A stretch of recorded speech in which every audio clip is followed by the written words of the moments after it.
আসসালামু আলাইকুম। শান্ত বায়োলজি থেকে সবাইকে স্বাগত জানাচ্ছি। নতুন অধ্যায় আমাদের ফার্স্ট পার্ট ৭ অধ্যায় নগ্নবীজি ও আবৃতবীজি উদ্ভিদ সম্পর্কে। আগে আমরা একটু নগ্নবীজি আর আবৃতবীজি উদ্ভিদ বিষয়গুলো একটু জেনে নিই। হ্যাঁ, নগ্নবীজি মানে তো আমরা বুঝতে পারছি যে বীজগুলা নগ্ন থাকবে, মানে খাঁটি বাংলা যদি বলা যায় ন্যাংটা, তাই না? খাঁটি বাংলা আর কি। জিমনোস্পার্ম বলা হচ্ছে ইংরেজিতে। জিমনোস মানে হলো বীজ, স্পার্ম মানে বীজ, আর জিমনোস অর্থ হলো নগ্ন। তো এটা অবশ্য লেখা আছে বইয়ে বাংলাটা। জিমনোস পাম, স্পার্ম মানে বীজ, জিমনোস মানে নগ্ন। জিমনোস মানে নগ্ন। মনে রাখবো যে যারা জিম করে তারা খুব বেশি পোশাক আশাক পরে তো জিম করতে পারে না, তাই না? একটু নগ্ন অবস্থায় জিম করে। তাই মনে রাখবো জিমনোস্পার্ম মানে নগ্নবীজি।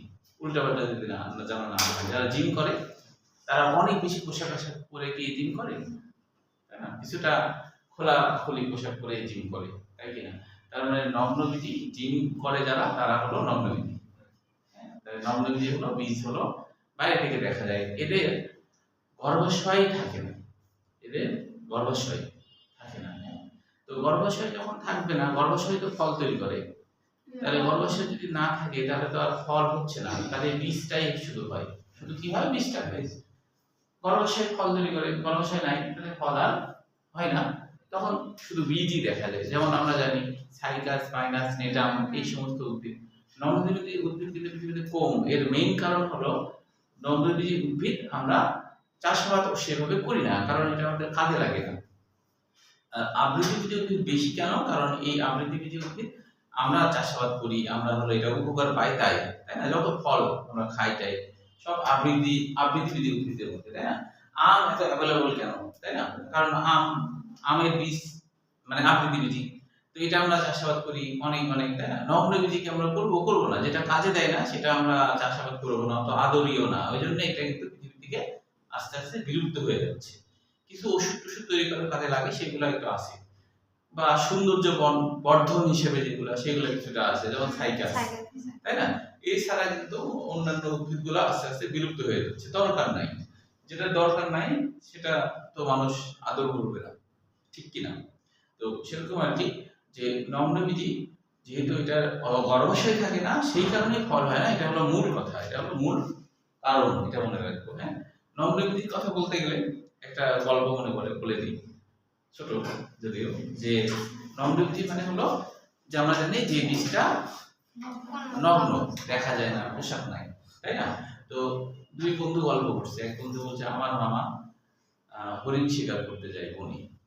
তো তখন হচ্ছে আরেক বন্ধু বলছে হরিণ শিকার করতে যায় কি দে? বলছে যে বন্দুক দে। বলছে আমার মামা বাঘ শিকার করতে যায় বন্দুক ছাড়া কথা দিয়ে। বলছে কথা দিয়ে আবার কিভাবে? তো বলছে শোন তাহলে কিভাবে। আমার মামা একদিন বনে গেছে বাঘ শিকার করতে, কথা দিয়ে বাঘ শিকার করবে। তো এই সময় মামা যখন বনের ভিতরে ঢুকছে, তখন একটা বাঘ মামাকে দেখেই প্রথমে চলে আসছে, দেখছে অস্ত্র নাই, খাওয়ার জন্য মামার কাছে চলে আসছে। যখন খাবে, মামা তখন বাঘটাকে এমন একটা কথা বললো, ওই কথা শুনে বাঘ মারা গেল। তো বলছে কি কথা?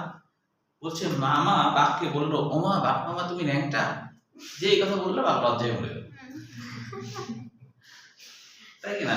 তার মানে পৃথিবীতে মানুষ ছাড়া সকল প্রাণী কিন্তু ন্যাংটা, ঠিক কিনা?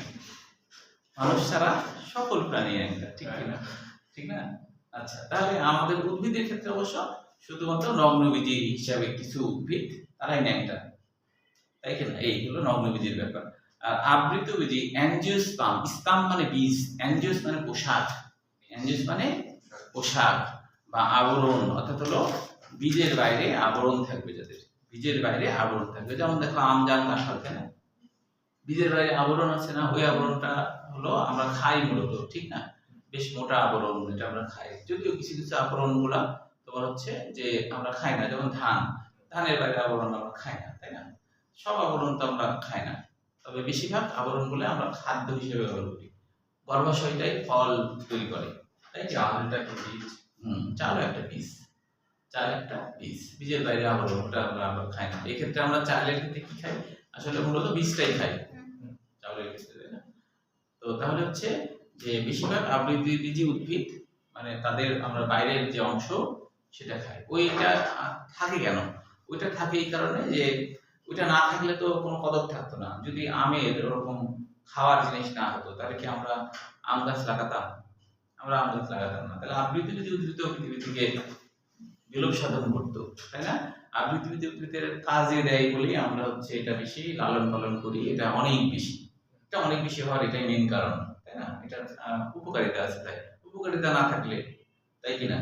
ঠিক না? তো আমাদের সমাজের কথাও চিন্তা করো যে যার উপকার নাই মানুষ হিসেবে পৃথিবীতে, দেশের, সে কিন্তু আস্তে আস্তে পৃথিবী থেকে বিলুপ্ত হয়ে যাচ্ছে। তার কোনো দাম নাই, তার কিছু নাই। ব্যাপারটা এরকম না? যে যার কোনো এই কারণে মনে রাখতে হবে সবসময় তোমার দামটা সমাজে গড়ে তুলতে হবে এবং দামটা গড়ে তোলার জন্য এখনই তোমাদের হলো গোল্ডেন টাইম, তাই কি না?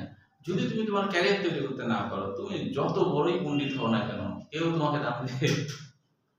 তাই না? যেমন নববিধি উদ্ভিদ যতই বড় গাছ হোক না কেন, যদি ওর কোনো উপকার না আসে, ওর কেউ দাম দেবে? কেউ দাম দেবে না। তোমার পরিবারে বলো, সমাজে বলো, কোথাও তোমার দাম নাই যদি তুমি ক্যারিয়ার তৈরি করতে না পারো। তাহলে এই সময়টা পার হয়ে যাওয়ার পরে তুমি যদি ক্যারিয়ার তৈরি করতে চাও, লাভ আছে? লাভ নাই। সময় পার হয়ে যাওয়ার পরে আসলে ক্যারিয়ার তৈরি করার তেমন আর সুযোগ